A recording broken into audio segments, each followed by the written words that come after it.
Ora viva, sejam muito bem-vindos a mais uma edição das Heather Executive Talks. Hoje vamos falar de intraempreendedorismo. Temos connosco a Rita Oliveira Plica, formadora, coach, consultora, um, fundadora da ONU, uma empresa especializada nestas áreas também, que nos vem falar deste tema. Rita, muito obrigado Olá, pela Pedro. tua disponibilidade. Obrigada eu pelo amável convite. Obrigado. Não sei se queres fazer aqui dar algumas palavras iniciais sobre ti, sobre aquilo que tem sido a tua vida nos últimos anos, particularmente, se calhar nos Ok, centrarmos no tema. parece-me bem. Obrigada. Bem, dizer-te que já tenho uma vida profissional considerável, apesar de me considerar uma jovem empreendedora, e de facto tem sido nestas áreas de gestão, recursos humanos e mais recentemente empreendedorismo que tenho focado a minha atenção. E especialmente nos últimos anos, e ainda quando estava a trabalhar numa organização, comecei a perceber que talvez fosse interessante considerarmos empreendedores, mesmo estando a trabalhar numa organização. Eu só não tinha um nome para isso, coisa que vim a descobrir mais tarde. Mas, portanto, creio que sempre fui empreendedora. Hoje, com mais de 40 anos, consigo dizê-lo, e creio que há de facto alguns traços, algumas marcas que evidenciam isso mesmo. E, portanto, cheguei hoje onde cheguei no sentido de ter a minha empresa, e, portanto, depois de ter uma vida corporativa de mais de 20 anos, ter a minha organização, acreditando que o empreendedorismo é, acima de tudo, uma forma de estar na vida. E, portanto, é muito assim que me posiciono. Sou uma pessoa que adora aquilo que faz, as pessoas, a formação, a facilitação, as equipas, e, portanto, dou por mim a ser uma pessoa feliz desse ponto de vista, a fazer aquilo que gosto, convosco também. Portanto, Uhum. agradeço de facto também todas as colaborações que já tivemos, e é de facto um privilégio estar aqui a falar deste tema que tanto me agrada. Estas questões, estas temáticas do intraempreendedorismo, do empreendedorismo organizacional, hum, isto é um conceito relativamente que tem sido falado muito nos últimos tempos, no passado nem tanto, ultimamente se tem falado muito disto. Uhum, Arrisco-me a avançar que se calhar era uma coisa que já existia, se calhar não lhe dávamos era este nome. uhum. Queria perguntar-te como é que isto aparece, onde é que isto surge, isto é uma moda nova, não é? Hum, como é que tens vindo a Uhum. perceber isto no contexto organizacional e como é que tens vindo a trabalhar isto? Muito bem. Dizer-te que é um novo, não assim tão novo, e portanto mesmo o termo entrepreneurship do inglês foi cunhado em 1978, e portanto é quase da nossa idade, e é de facto um tema que não tem sido trabalhado se calhar exatamente com este nome. Todos nós entendemos que nas organizações há uma necessidade das pessoas trabalharem com autonomia, com responsabilidade, serem criativas, pensarem fora da caixa, não é? Hoje em dia pede-se tudo e mais alguma coisa às pessoas, mas se calhar só mais recentemente é que lhe começámos, nós, se calhar que mais na nossa, em Portugal, começámos a dar-lhe este nome do empreendedorismo corporativo, até para lhe dar mais substância, mais robustez, e portanto acredito que de facto não é uma moda, nem é uma tendência, é de facto uma coisa que existe, que entretanto conseguimos chamar-lhe ou dar-lhe um nome, mas não é de todo uma coisa muito recente. Portanto, se pensarmos finais dos anos 70, 80, provavelmente organizações, há organizações que sempre fizeram isto, não lhe davam este nome, mas esta necessidade, e talvez mais nos últimos anos, de as organizações terem a necessidade de se repensarem, de se reinventarem, bem, não querendo cair aqui em clichês, mas o que é facto é que pelo menos os últimos 2 a 3 anos têm sido muito desafiantes, e temos de encontrar novas soluções, novas abordagens para estas situações, e portanto, se calhar com a necessidade a aguçar o engenho, torna-se realmente fundamental que haja esta possibilidade de se pensar nos colaboradores das organizações, eles próprios como empreendedores, e portanto é uma espécie de termos empreendedores dentro de casa.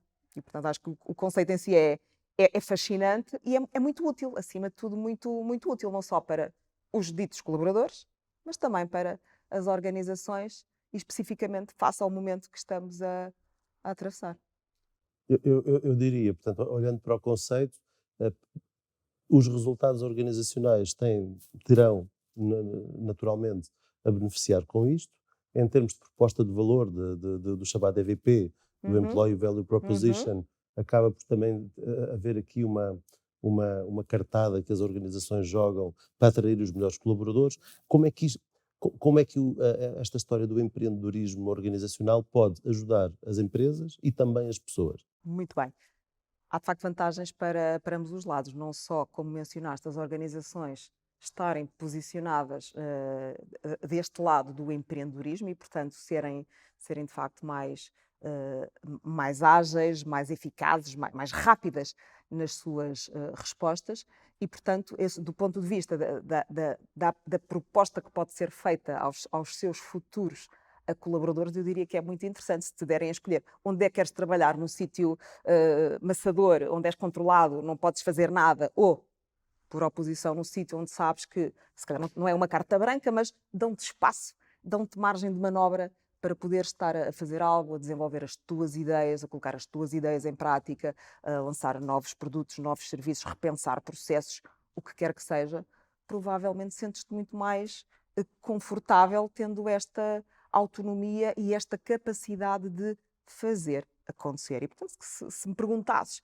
assim, numa definição muito curtinha, o que é isto do empreendedorismo, é essencialmente fazer acontecer, não é só ter as ideias, porque se calhar todos nós temos ideias, todos nós temos imaginação, mas de facto o pôr em prática, o ser capaz de implementar, é aquilo que pode fazer a diferença. E, portanto, uma organização, das duas, uma, ou dá o espaço para que isto possa acontecer, ou não dá o espaço e nada acontece.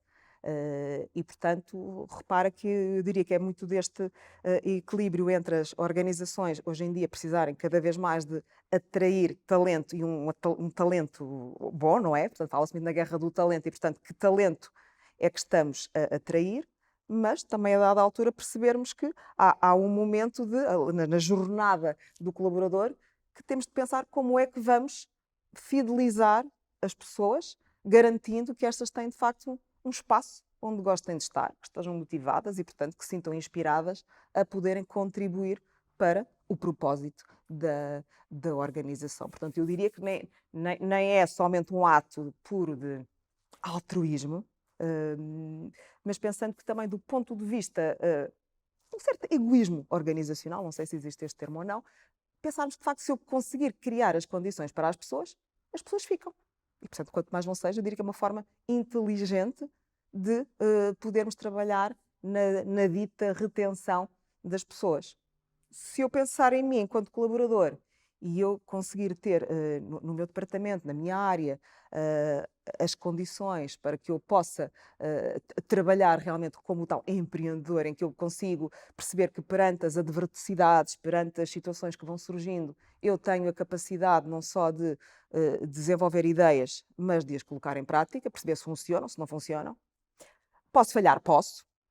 Não que estejamos aqui a premiar o falhanço ou a fazer aqui o elogio do erro, mas essencialmente percebermos que se acontecer, aconteceu e percebemos que não é por ali e, portanto, termos esta cultura organizacional que seja mais permissiva deste ponto de vista, muito nesta lógica da experimentação, experimento, faço, aprendo, reajusto e posso realmente implementar coisas novas, posso melhorar, pá, às tantas nem é uma invenção pura e dura, uma coisa de raiz, mas há uma melhoria, há aqui um upgrade daquilo que se está a fazer e, portanto, eu diria que é muito confortável, ou é mais confortável para as pessoas poderem perceber que, a dada altura, não têm de sair da organização para poderem estar a ser mais elas, no seu melhor, na total aplicação das suas capacidades, das suas competências e, portanto, se eu estou bem, eu escolho ficar. E fidelizamos as pessoas. Sim. Portanto, e quando temos uma organização que consegue atrair as melhores pessoas, desenvolve as melhores pessoas e consegue fidelizar as melhores pessoas e elas naturalmente não querem ir embora, acabam por ter um capital humano mais competente, mais eficiente e com uma capacidade de entregar muito maior. E isto resolve não só o problema da guerra do talento, mas resolve também o problema da competitividade das organizações entre si. Portanto, porque se eu tenho nos meus quadros os melhores colaboradores, mais motivados, mais competentes, que entregam mais, eu vou ter uma vantagem competitiva relativamente à minha concorrência. Está Sem, certo este... sem esse raciocínio, sem dúvida, eu diria que sim. Repare, a dada altura, ocorreu-me agora o conceito de sinergia. Repara que se a dada altura, a dado momento, eu consigo de facto dar o melhor de mim, até dou a mais, não é? Portanto, dar aquela milha extra, não dou 100, não dou 100, dou 110, dou 120.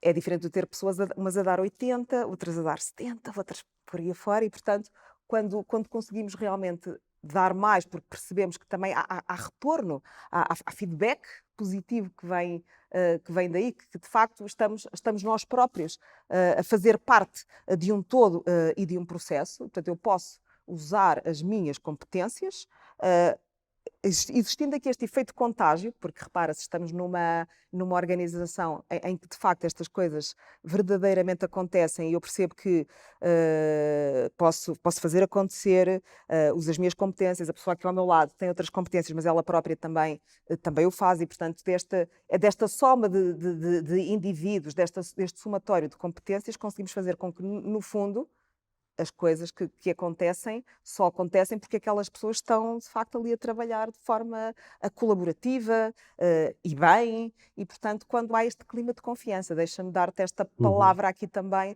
a confiança que tem de existir, esta cultura de confiança. E, portanto, esta cultura de empreendedorismo é uma cultura, acima de tudo, de confiança, porque as pessoas, de facto, escolhem estar, mas escolhem estar para contribuir, não é? Escolhem estar só para se deixarem estar e arrastando-se. São, de facto, contribuidores para um objetivo comum. Falaste em cultura, esta cultura de confiança. Como é que se constrói uma cultura de empreendedorismo organizacional em Portugal? As empresas portuguesas, vou juntar aqui talvez duas questões numa só. A primeira, como é que se constrói esta cultura de empreendedorismo organizacional e em Portugal, como é que isto pode funcionar? Porque o nosso tecido empresarial é essencialmente composto por pequenas e médias empresas, a esmagadora maioria delas empresas familiares. No último podcast tivemos aqui uma pessoa a falar exatamente sobre governança, ou corporate governance, em empresas familiares. Sabemos que quando temos uma empresa que tem um dono, que tem uma família que está associada, normalmente estas coisas são mais complicadas, porque há uma maior há a parte emocional associada e, portanto, às vezes quase sempre é muito difícil estabelecer a fronteira onde é que acaba a família e onde é que começa a empresa, e os colaboradores que estão lá, portanto, acabam por ser afetados por isto.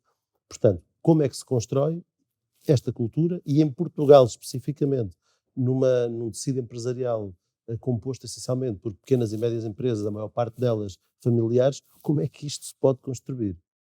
Eu diria que esse é o grande desafio, e nós em Portugal, tendo em conta essa realidade, temos de facto um desafio maior, porque repara, as empresas são feitas de pessoas, e portanto, quanto mais rapidamente entendermos, e quer sejam 4, 5, 6 pessoas, se todas elas puderem contribuir, é diferente de termos alguém iluminado que é o único e exclusivo contribuidor. Agora, isto leva-nos de facto aqui para uma questão que é, não podemos ter medo e talvez muitas das vezes a falta de algumas competências ou a falta de alguma profissionalização das estruturas, portanto, se refugiem mais em não querer fazer certas coisas, ter certas práticas, por medo. Mas repara, a dada altura, este saber largar, este saber partilhar, dar esta autonomia, se calhar acaba por ser o maior sinal de inteligência de alguém que percebe que tem ali um conjunto de pessoas que estão também elas a trabalhar para si, para algo que é de todos. Não obstante haver ali o dono, não é? O patrão sou eu é que sou patrão, eu é que sei, eu é que quero, posso e mando. Enquanto estivermos com este discurso, repara, as pessoas provavelmente não se vão querer envolver, só vão lá trabalhar, como têm de ir trabalhar algures das 9 às 6, de segunda à sexta, e portanto não se revêem nas coisas. E portanto eu diria que construir esta cultura de confiança passa desde logo por pequenas práticas, por pequenas coisas do dia a dia que faça com que as pessoas sintam que realmente fazem parte e que fazem a diferença. E que, portanto, que lhes é dado tal, eu volto a falar nesta questão, o espaço que não é um espaço físico, eu dar-lhe o espaço, mas olha, tens aqui uma mesa com uma cadeira e um ecrã de 21 polegadas, não é o espaço físico somente, passa muito por esta atmosfera mental, a segurança psicológica, todo o ambiente social e, de facto, as pessoas perceberem que estão ali por uma razão e que são elas que estão e porque elas conseguem efetivamente fazer a diferença e porque há tal confiança e a autonomia por oposição ao controle, que é aquela palavra que muitas vezes nos aparece e que é assustadora, não é? Porque quando nós deixamos alguém fazer alguma coisa, o delegar, perdemos o controle, né? E portanto este medo de perder o controle, eu diria que se calhar é aqui o bode expiatório no meio de tudo isto. E ao fim e ao cabo estamos a falar de mentalidades. Como é que se muda uma mentalidade? Não é agora assim de repente e numa semana muda tudo e principalmente em empresas mais tradicionais ou já com um histórico grande, é difícil, claro que é difícil. Não diria que seja impossível, mas é um trabalho e principalmente por percebermos, Pedro, que a dada altura os resultados já não aparecem, a forma como estamos a gerir não funciona e, portanto, precisamos de encontrar novas soluções. E, portanto, se eu tiver apenas uma pessoa a gerar soluções, é quase como eu ter um departamento de inovação em que tenho lá o Head of Innovation, tenho uma pessoa a tratar da inovação. A inovação, tal como o empreendedorismo, não pode ser uma tarefa de uma pessoa. Não é sequer um departamento. Não vou dizer, o departamento de empreendedorismo. Não é um departamento. É, de facto, uma forma de estar. E quando esta forma de estar se puder materializar nesta tal cultura, nestas ações, é não haver uma cultura de medo em falar. Uhum. Quando eu entendo que alguma coisa não está bem, eu posso falar, posso dizê-lo, posso sugerir uma melhoria. Pode alguém não gostar disso? Pode, mas a dada altura percebemos se calhar o resultado que se espera ou o resultado que se quer obter só pode vir se fizermos as coisas de uma forma diferente e, portanto, isto mexe ali um bocadinho com esta capacidade também de termos uma maior tolerância ao risco, à inovação, porque é uma coisa nova, nós nunca sabemos como é que vai funcionar. Pode correr mal, pode correr bem, também pode. Ainda assim, repare, eu diria que isto mexe muito com as emoções das pessoas, não é? Portanto, há aqui este lado muito emocional e claramente, quando estamos a falar das nossas empresas, que quase que são os nossos bebés, não é? Os nossos filhos, custa largar, mas a dada altura, provavelmente para que se consiga escalar ou para que se consiga chegar aqui a um outro nível, temos de facto de saber delegar, de saber distribuir trabalho e de perceber que há sempre um certo risco associado, mas que se todas as pessoas estiverem verdadeiramente alinhadas com aquilo que se espera, eu diria que é mais fácil. Sem risco não se chega a lado nenhum, o Sem risco risco faz não parte. há, sem Sem risco risco não não há há, inovação. sem risco não há. A vida é um risco. Nós Claro. todos os dias acordamos e estamos em risco. A empresa considerada a empresa mais inovadora do mundo, em Silicon Valley, a IDEO, eles têm o Museu dos Falhanços.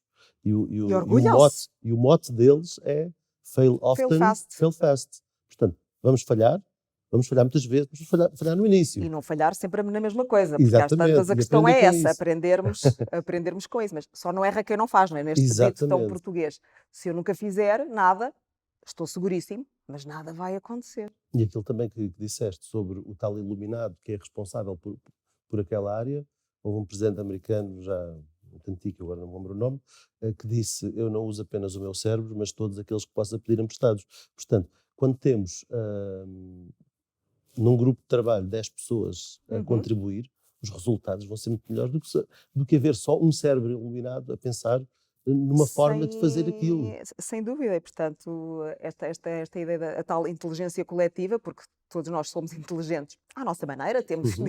diferentes inteligências, digamos assim, se calhar há pessoas na organização que têm uma inteligência mais numérica, mais matemática, outras têm uma inteligência mais emocional, e repara, é desta fusão de facto de cérebros que pode nascer alguma coisa boa. Até que quanto mais não seja, que às vezes nas equipas também encontramos, aquela pessoa que é sempre chata, aquela pessimista, que está sempre a ver o lado negro. Ainda bem, oxalá que exista sempre um pessimista na sala, que exista também sempre um mais realista, que exista mais. Porque é deste cruzamento de pensamentos que nós podemos realmente retirar algo bom. Agora, se estamos lá todos só para abanar a cabeça, sim, sim, não concordamos nada com aquilo, mas sim, sim, está muito bem. Pá. Repara, a médio e longo prazo, repara a frustração que é até para os ditos responsáveis da empresa, porque os resultados não aparecem, e para as próprias pessoas, que acabam por viver muitas das vezes ali numa certa tensão, porque, enfim, sabem de antemão que podiam fazer outras coisas, mas não as fazem, ficam ali um bocadinho, só me recorre a palavra encalhados, eu não queria dizer a palavra encalhados, mas pronto, vou dizer mesmo, e portanto, não, repara, a dada altura há este desconforto, e é Uhum. este desconforto que talvez a médio e longo prazo faça com que as pessoas saiam. E quando falamos aqui na questão depois do turnover, eu não sei o que é pior, Pedro. É alguém que esteja desgastado a sair e perdemos este capital humano, ou pior ainda, que é esta pessoa que está desgastada e está tão desgastada, mas que também já não sai, já fica.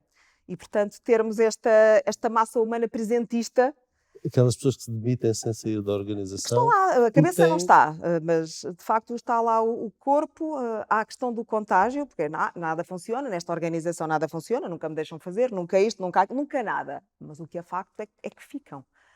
Porque quem vai, vai. Quem fica Fica a também não minar o ambiente. acrescenta.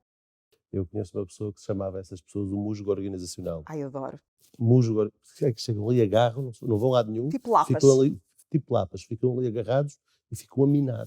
Sim, Ficam a minar sim. o ambiente. Isso também não é bom. Isso também não é bom. Independentemente das culpas, não estamos aqui à procura de Sim, sim, culpados, estamos estamos à a. procura de soluções. Certo. E a solução muitas vezes pode passar, e nós temos um serviço também de recolocação de executivos, e muitas das perguntas que nos fazem muitas vezes é: eu não sei se deva ficar ou se deva procurar outra oportunidade fora.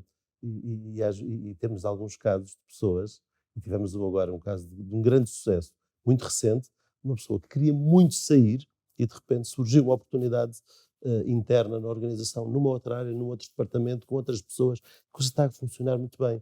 E, portanto, às vezes não é a questão de eu tenho de sair, é eu posso procurar uma oportunidade internamente a fazer outra coisa com outras. Porque às vezes o desgaste já é tanto que aquilo já não funciona. Temos de Sim, procurar. sim, sim. É como os casamentos.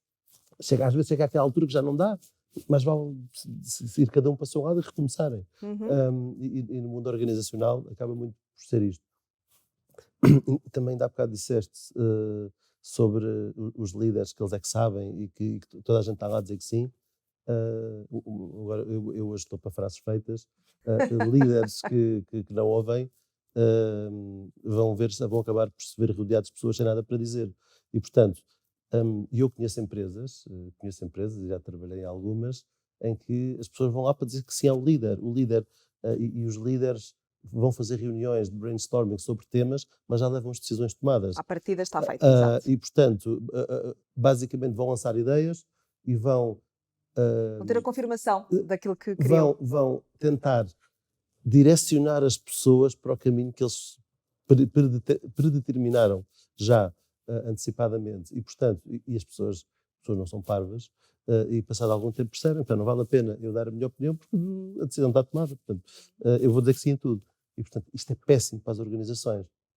Isto não é de todo uma organização que use o tal empreendedorismo interno, Sim, sim. onde as pessoas colaboram, correndo agora aqui o risco de puxar aqui um bocadinho a brasa à minha sardinha, mas eu procuro fazer muito isso na Eder. E todas as pessoas, qualquer pessoa pode dizer a qualquer momento: olha, não concordo por isto, isto, isto e isto. E fazemos um brainstorming sobre o tema, e muitas vezes eu, enquanto líder da organização, às vezes tenho uma ideia por seguir um caminho, falo com as pessoas e mudamos o caminho. Às vezes não mudamos, Sim, sim, às vezes concordamos e às vezes discordamos, abriste o espaço e, mas há espaço para portanto, quando encontrar. falamos nesta ideia Sim, da a tal cultura de comunicação, é isso. Portanto, eu, à partida, eu estou disponível para ouvir aquilo que quer e aquilo que não quer, mas que percebo as pessoas que têm a capacidade de argumentar e contra-argumentar e, portanto, conseguimos construir argumentos para tomarmos uma decisão. A ideia aqui é que todas as pessoas possam, de facto, em certos níveis, claro, em todos provavelmente não vai acontecer, mas em determinados níveis há certas decisões que podem ser tomadas de uma outra forma. E, portanto, quando falavas há pouco nessa questão desse encaixe organizacional ou esse desencaixe, este fit, muitas das vezes, se calhar, não estamos bem numa determinada área ou num determinado departamento, e ocorreu-me logo aquela ideia dos silos, não é? Porque muitas vezes uhum, as próprias organizações estão muito compartimentadas. É que o silo dos recursos humanos, o silo do marketing, o silo da área financeira, e portanto as pessoas também não comunicam, e isso acaba por ser um bocadinho desastroso. Quando, até ao abrigo destas ideias, conseguimos ter projetos que funcionam de forma interdepartamental, repare, muitas das vezes é só isto que falta, é só investirmos tempo para que as pessoas estejam sentadas à mesa, juntas, a conversarem sobre os temas. Porque provavelmente as dores e os desafios do marketing também são alguns dos desafios da área financeira e de outras áreas. E muitas das vezes tudo passa por algum ruído e coisas que vão surgindo e que as pessoas, pura e simplesmente, que muitas vezes estão tão ocupadas a fazer coisas e não prestam atenção a alguns sinais e a coisas que vão e não prestam acontecendo. atenção, às vezes, se aquilo que estão a fazer faz E sentido. nem Está questionam, tão, e está nem tão questionam. mecanizado que as pessoas já fazem. E depois, quando vem alguém de novo e pergunta: olha, porquê é que estás a fazer assim? Sim, lá Ah, estás tu, olha-me este, olha, sempre foi assim. agora Mas vem olha, não este, faz sentido, mas agora vem este. explica-me. E às vezes descobre-se que se estava a fazer uma coisa só porque sim Sim, e que já não faz sentido. E precisamos de partir as paredes das organizações e temos estruturas demasiado hierarquizadas, têm de ser mais horizontalizadas. Temos de passar de departamentos para equipas, para projetos, equipas de projeto e não departamentos. Temos de passar de equipas fechadas dentro das áreas para equipas matriciais. Portanto, porque desta comunicação. Porque o negócio, nós temos tantos departamentos na organização porque há um negócio. E o negócio é linear. E todos os departamentos interferem no negócio. Se estamos todos fechados na nossa quintinha, estamos todos a defender os nossos interesses, quando nós temos de defender os interesses do negócio. e do cliente, quer dizer, em última instância, há alguém que vai pagar o salário no final do mês. Que são os Exatamente. clientes. Muitas das vezes é isso que as pessoas esquecem. Quem paga, e eu tive um patrão que diz exatamente isso, Rita, mas você sabe quem é que lhe paga o seu salário, ou quem é que paga os vossos salários? São os clientes. Portanto, se não houver clientes, não há trabalho, não há nada. E, portanto, quanto mais atentos estivermos e percebermos se todos trabalharmos, de facto, com aquele objetivo, é muito mais fácil. Eu não trabalho, não é o meu cliente do marketing ou o meu cliente dos recursos humanos. O cliente é único e é de todos. E, portanto, repara que muitas das vezes, e falaste nesse tema da estrutura que muitas das vezes existe, nós somos muito mais do que uma definição de funções. E quando nos agarramos a uma coisa do género, isso não está na minha definição de funções. Não, eu não faço isso ou eu não posso. Mas porquê? Quer dizer, porque está ali, tem ali 4 linhas e, portanto, eu não posso afastar-me daquelas 4 linhas. Não pode ser. Repare, nós somos muito mais do que uma definição de funções. E se calhar há coisas, e aqui com certeza que também te apercebes disso na tua equipa, pessoas com o mesmo título entregam o trabalho ou fazem o trabalho até de forma diferente. Porque todos nós, bem ou mal, Uhum. temos um cunho pessoal, temos preferências, temos formas de trabalhar. E, portanto, quanto mais rapidamente se conseguir perceber como é que cada pessoa faz bem o seu trabalho e quais é que são as melhores práticas individuais e que possam ser partilhadas dentro daquele grupo, conseguimos realmente fazer com que aquele todo depois seja maior do que a soma das partes. Portanto, a colaboração, a dita colaboração e o trabalho em equipa tem de ser mais do que uma lindíssima palavra que existe. Tem de funcionar na prática.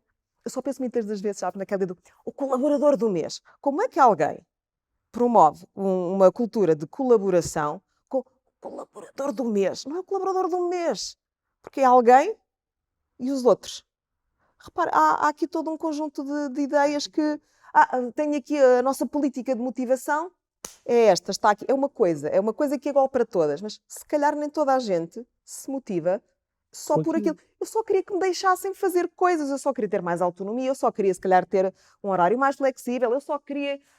E não ouvimos. Portanto, o ponto de partida, provavelmente, tudo isto é: vamos ouvir.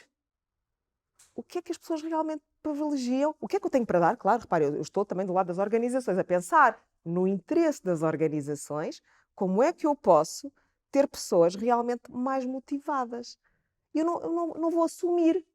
Perguntem. Quem não sabe, pergunta. Portanto, quanto mais rapidamente eu perguntar às pessoas o que é que te motivaria mais, ou o que é que falta, o que é que isto, para acabarmos com as desculpas até. Acabarmos com as desculpas. Porque aqui não podemos, aqui não fazemos, aqui não, não, não, não. É sempre a mesma conversa. E temos de acabar com esta conversa. Porque o que é facto é que, repara, os resultados não aparecem. Noutras organizações que se calhar têm este tipo de práticas, os resultados aparecem e ficamos para trás.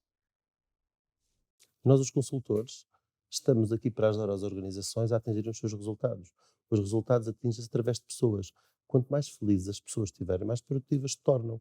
Quando nós vemos os estudos sobre a procrastinação, vamos perceber que as pessoas procrastinam aquilo que odeiam fazer, aquilo que têm medo de fazer. Portanto, se nós percebermos isso, se nós percebemos, eu tenho este trabalho para fazer, eu tenho este grupo de pessoas, cada pessoa, cada indivíduo funciona bem desta, daquela e da outra maneira.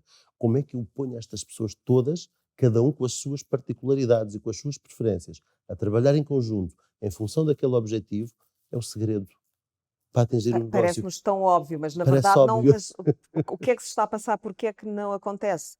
É que muitas das vezes, e pegaste aí no tema da felicidade organizacional. Felicidade organizacional não é só dar fruta aos colaboradores. Claro. Se calhar nem é pela fruta, se calhar são realmente outras coisas. Eu poder ter aqui uma outra prática, eu poder fazer, eu poder ajustar até o meu posto de trabalho mais a quem eu sou.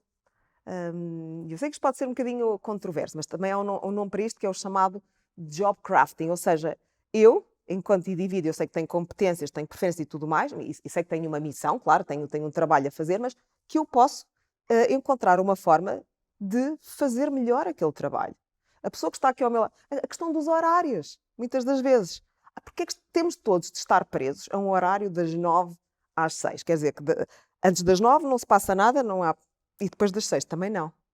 Não faz sentido. Quando há pessoas que claramente sabem que do seu ritmo, da sua experiência, umas que trabalham melhor ao final do dia, outros que trabalham melhor de manhã. E repara, eu sei que depois há serviços que têm de funcionar num horário em que os clientes também estejam lá. Mas a dada altura, se não há esta fluidez, se não nos permitirmos também a uma certa, chama-lhe agilidade, fluidez, enfim, flexibilidade. Faz todo sentido. Os horários, há pessoas que funcionam melhor de manhã, há pessoas que funcionam melhor ao final do dia. Eu, por exemplo, de manhã faço todas as coisas que não exijam grande esforço intelectual, porque eu não funciono bem de manhã. Uhum. Eu, à tarde, de noite, eu posso... É quando eu estou criativo, quando eu estou... Quando está a fluir. Quando estou a escrever a poesia. De manhã é só numérico, é só 1 mais 1 igual a 2. À tarde, então, escrevo a poesia. Depois também há a questão porque é que a pessoa tem que estar no escritório? Porque é que a pessoa não pode estar a trabalhar a partir não de vais casa? por aí. Não vai. Isso é um caminho muito... Mas porquê? Perfeitamente. Porquê? Repara, hoje em dia o trabalho acontece em todo o lado, não é o em casa. Sabe? Porquê é que a pessoa não há de ir trabalhar para a praia? O trabalho está ou não está a ser feito? Claro.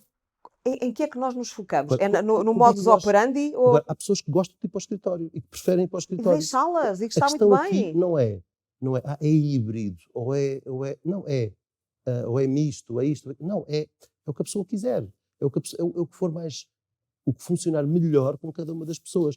Agora, como é que isto se faz? Uma organização tem 500 pessoas, 1000 pessoas, como é que isto se faz numa organização tão grande? Os recursos humanos não conhecem toda a gente. Eu costumo dizer que quem operacionaliza os recursos humanos não são os recursos humanos, são os líderes. E eu acho que o grande problema do tecido empresarial português é que os donos das empresas, eu li um estudo engraçado há tempos sobre isto, que dizia que estes líderes que criaram as suas próprias empresas e que conseguiram florescer um negócio, têm a síndrome do super-homem. Eles Uhum. acham que são Sim, sim, sim. sobredotados, que são predestinados ao sucesso, Insubstituíveis. insubstituíveis e que só eles é que sabem, e acabam por fazer uma microgestão que esvazia completamente Que as seca. suas chefias intermédias. E são estas chefias intermédias que têm de estar junto das pessoas a fazer acontecer. E a fazer acontecer é conhecer cada uma das pessoas da sua equipa e gerir cada uma das pessoas e retirar o melhor de cada uma das pessoas. E isto tem de ser feito no terreno. Quando um líder de topo faz microgestão e esvazia e seca as suas lideranças intermédias, a magia não acontece. E não há intraempreendedorismo, Não há não há nada, empreendedorismo né, não há organizacional nada. e a pessoa está a cumprir um horário. Claro, e depois não há milagres. Eu também ouvi no outro dia, as empresas têm exatamente os resultados, atingem os resultados, para os quais trabalharam. Portanto, uma coisa dita mais ou menos desta forma e que tem a ver com isto. Se eu faço microgestão, quer dizer, eu não posso ter, se eu semeio, alhos, eu não posso ter outras coisas, não dá. Portanto, temos realmente de pensar o que é que estamos a fazer, e não estou a dizer que é fácil, atenção, não é nada fácil, por percebermos que vimos de um determinado tipo de cultura e tudo mais. Agora, eu tenho de assumir de uma vez por todas que se não está a funcionar, eu tenho de dar a volta ao texto. Porque sempre fizemos assim, ou porque sabes, nós em Portugal é assim, é o que temos, mas pronto, mas se é o que temos, também podemos deixar de ter. E vemos casos de, felizmente, boas notícias.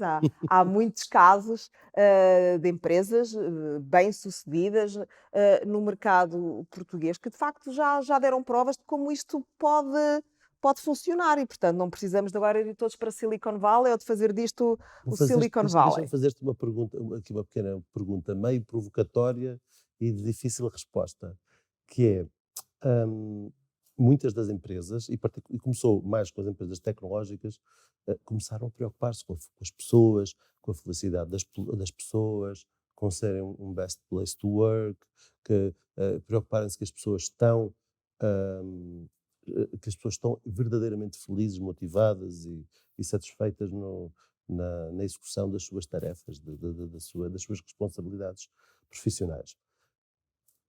Uma pergunta, podes não querer responder ou podes dar outra volta, mas sentes que isto é genuíno ou isto é ou isto foi ou isto é um meio para atingir um fim? Eu diria ambas as duas. E, infelizmente, temos casos em que existem os great places to work da vida e por aí fora, porque há rankings, porque há isto, porque depois há uns selos lindíssimos, não é? Também os melhores fornecedores disto e daquilo.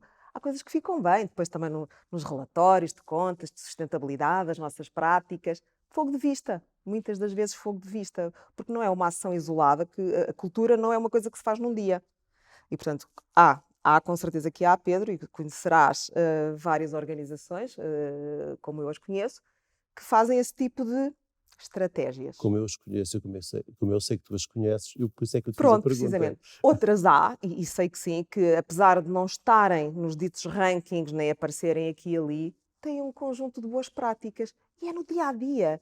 É no terreno, é se aquela pessoa precisa de estar 15 dias a acompanhar um filho porque não sei o quê, que a pessoa está 15 dias fora e trabalha a partir. E não precisam cá dos rankings, nem precisam de um selo, nem precisam de nada.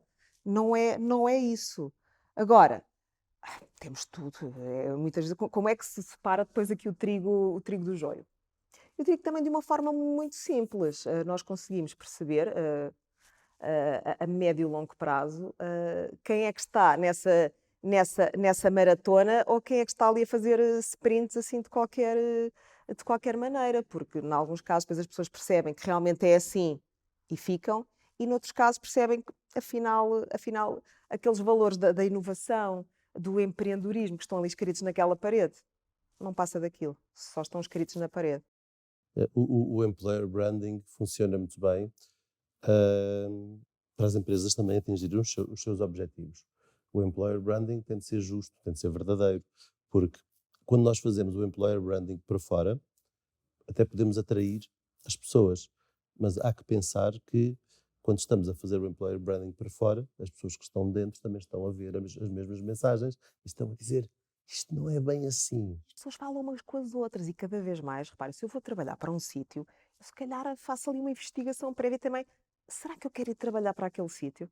Será que eles são mesmo assim? Porque uma coisa, como tu dizes bem, é o que passa cá para fora, a mensagem que a empresa emite, mas e qual é que é de facto a reputação? E no dia a dia, a Pois, cultura e o employer branding estão alinhados ou há ali um. E normalmente precisamente. há. E às vezes há uma diferença grande. Eu às vezes, lá está, os tais prémios que tu dizias, e eu conheço muitas vezes, conheço bem estas empresas, algumas delas minhas clientes, etc. E algumas delas não minhas clientes, mas eu já Uhum. entrevistei não sei quantas pessoas dessas empresas, e eu sei que aquilo não é assim, mas conseguiram o selo, conseguiram o prémio, conseguiram. Porque há um trabalho que se faz, a diferença entre o ser e o parecer. Mas isto paga-se. Porque podemos Sim, conseguir atrair, mas depois não mas conseguimos depois tens fidelizar. a médio e longo prazo acabas por ter um problema.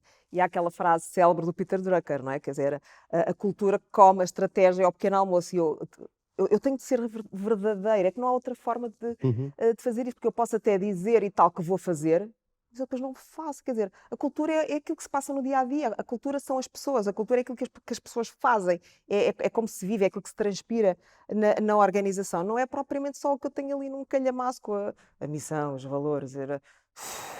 E depois na prática as coisas não acontecem. Na prática eu digo alguma coisa e tenho medo de dizer alguma coisa e de sofrer represálias. Quer dizer, isto é uma coisa que não passa pela cabeça de ninguém, mas que ainda assim sabemos que existe. Mas repara, é necessário, eu diria que é mesmo necessário fazer-se alguma coisa, porque, aliás, deixa-me tudo isto parece que se calhar muitas vezes parece que estamos aqui a querer romper com um passado ou com um legado ou com uma tradição, de todo. Eu diria que esta ideia do intraempreendedorismo é muito podermos agarrar naquilo que está bem, naquilo que está bem feito, porque há coisas bem feitas e agarrá-las e, Uhum. portanto, cruzarmos aqui este lado bom da tradição, mas olhando já para o futuro com a inovação e, portanto, esta visão linda de tradição e inovação de mãos dadas e, portanto, não Claro. é alguém chega e diz está tudo mal e vamos acabar com isto. Mas como assim? Quer dizer, sobrevivemos não sei quantos anos e funcionou. Agora não está a funcionar. Portanto, é preciso, com certeza, pensar, repensar as coisas. Mas muitas das vezes, repara, não é sequer, e eu acho que muitas vezes eu creio que o receio pode ser esse, estarmos a tentar apagar o passado, ou um histórico, esta vertente mais tradicional. Não de todo, é colocarmos de facto este lado tradicional aliado à inovação e, portanto, que as duas coisas possam coexistir. Até porque foi o passado que nos fez E chegar que chegou aqui e os erros do passado, se nós os apagarmos, se nós os enterrarmos, aprendermos com vamos eles. arriscar a cometê-los novamente. Convém que os erros não sejam apagados, porque nós temos de aprender com eles. Certo, e portanto é muito essa ótica, muitas vezes pensa-se muito também nesta cultura de inovação, agora vamos esquecer o que fizemos e a partir de agora é que está. Não, de todo, repare, isso se calhar é que é um bocadinho revoltante até para as pessoas, então estamos cá há 20 anos a dar o litro e agora vem aqui alguém iluminado e de todo, e portanto é muito isto, percebermos o que é que está e o que é que está bem, mas pensando que provavelmente há espaços para melhorias e não é só pensarmos em disrupção e uma coisa que agora vai acabar. Não, é sermos inteligentes ao ponto de perceber o que é que eu posso agarrar, o que é que eu posso melhorar dentro daquilo que já tenho e trazer aqui também algo novo, mas não é romper, porque depois isto também há este lado emocional, repara mais As uma pessoas vez. reagem mal à inovação quando é muito disruptiva. E As quando não a pessoas, percebem, e quando inclusive, não. li um artigo que falava sobre as pessoas gostam de coisas novas, mas que não sejam, mas que sejam reconhecíveis. Portanto, quando aparece uma música que ninguém conhece, É é estranho. mais estranho. Mas se aparecer uma música que as pessoas já conheciam, mas que traz uma nova roupagem, a aceitação é muito mais rápida. Portanto, isso até tem um conceito que é... Isso faz-me lembrar que tudo tudo é um remix, e portanto tu pegares de facto ali numa coisa que já existe, de associares com uma coisa nova, isto também é inovação e criatividade. Exatamente. Nós não temos de estar a disromper e acabar com o que A havia. inovação não precisa de ser disruptiva, De pode ser todo. incremental. Aliás, De a todo. maior parte da Sim, inovação sim, é sim, sim, incremental, é sim. pegar no que já existe, não vamos inventar a roda a cada dia que passa, vamos pegar na roda que já foi inventada e vamos melhorá-la. E dar-lhe ali um outro contorno, precisamente. E portanto não é... Mas vê, mais uma vez, é trabalharmos também este lado das pessoas, e fazendo-as ver que o seu trabalho foi válido, é válido, mas que ainda assim pode. É muito esta lógica da melhoria contínua. Portanto, se quisermos até Uhum. trazer este tema, como nós próprios. Reparem, trazer aqui este tema também. Muitas das vezes as pessoas estão muito à espera que agora seja a organização que vá tratar de mim e que vai cuidar de mim e da minha carreira e tudo mais. Bem, calma, eu se calhar também tenho uma cota parte de responsabilidade neste processo. Está bem que as organizações têm que dar X horas de formação, mas então se não me derem formação, eu não faço formação nenhuma, ou vou fazer formação por conta própria. Eu não tenho também esta responsabilidade pelo meu próprio desenvolvimento. E, portanto, nós próprios podemos perceber se de facto, e eu ao capacitar-me, repara, no meu total interesse também, não só para contribuir na organização onde estou, mas para de hoje para amanhã estou noutro sítio e posso perceber que há outras oportunidades. Sabes que às vezes as pessoas não saem, e sabes com certeza, as pessoas não saem das organizações até porque estão mal. É tão interessante perceber que as pessoas muitas das vezes saem e é quando estão bem. E quando estão bem vão... É a melhor altura para sair. Claro! Quando eu estou mal, eu aceito a primeira coisa que me aparece. Quando eu estou bem, eu mudo para melhor. Tem outra capacidade de negociação, tem Posso dizer que outra não. forma. Exatamente. Posso perfeitamente dizer que Exatamente. não. Posso negociar as minhas condições sem ter receio que possa não correr bem. Eu estou bem. E portanto... Eu escrevi um artigo que se chamava Sim. exatamente como é que era? As melhores mudanças de carreira fazem-se quando estamos bem. Sim. Não era exatamente Não é isto, mas bater no era. fundo. Sim. Reparem, se utilizarmos exatamente esse mote para o organizacional, quer dizer, eu vou esperar para bater no fundo, vou esperar por perder clientes para começar a pensar em novos produtos e serviços, ou eu vou ter aqui uma preocupação de estar a alimentar a máquina com novos produtos, novos serviços, enfim, com algumas coisas antes de bater no Se fundo. eu sou líder de mercado, o que eu tenho de fazer, se eu sou líder de mercado, a concorrência está a olhar para mim e vai começar a imitar-me. Claro. Se eu estagnar, daqui a 6 meses, 1 ano, toda a concorrência está igual a mim. Portanto, quando a minha concorrência chegar ao patamar onde eu estou, eu já tenho de estar um degrau ali Eu já acima. fui, já não estou lá. E, portanto, é muito Exatamente. sermos assim, já been there, done that. É muito isso, Pedro. Tornarmos as organizações mais astutas, desse ponto de vista, com as pessoas a bordo. Claro que se calhar há pessoas que nem podias perguntar também, então, Rita, mas toda a gente é empreendedora. Se calhar há aqui diferentes níveis, se calhar há pessoas que estão bem e é fazer o seu trabalho das 9 às 6 e deixá-las, se eu perceber que é isso que faz a pessoa feliz, deixá-las estar, fazer o seu trabalho. Há pessoas que podem dar mais, com certeza. E, portanto, é perceber, como falavas há pouco, dentro das nossas equipas, perceber que há pessoas que podem dar mais e o que é que podem dar. Há outras pessoas que estão muito bem, deixá-las aqui também estar e elas querem estar sossegadas, que o fator estabilidade, para elas é o importante, é deixá-las estar e, portanto, ter esta capacidade de ir sempre ouvindo, envolvendo e ajustando. Quer dizer, isto não é uma coisa que se faça num dia, isto é uma vida, quer dizer, a cultura acontece projeto todos os de vida. dias, a liderança acontece todos os dias, não é uma coisa que eu vou fazer. Há reunião de liderança, quer dizer, passa-se que é uma manhã, uma tarde. Não, é no dia a dia. E é com as pessoas. É lá. Não sou eu no meu gabinete lá e a esperar que me batam à porta e que ninguém bata à porta. Mas a porta está aberta. Está bem, mas as pessoas não entram. Portanto, há ali qualquer coisa.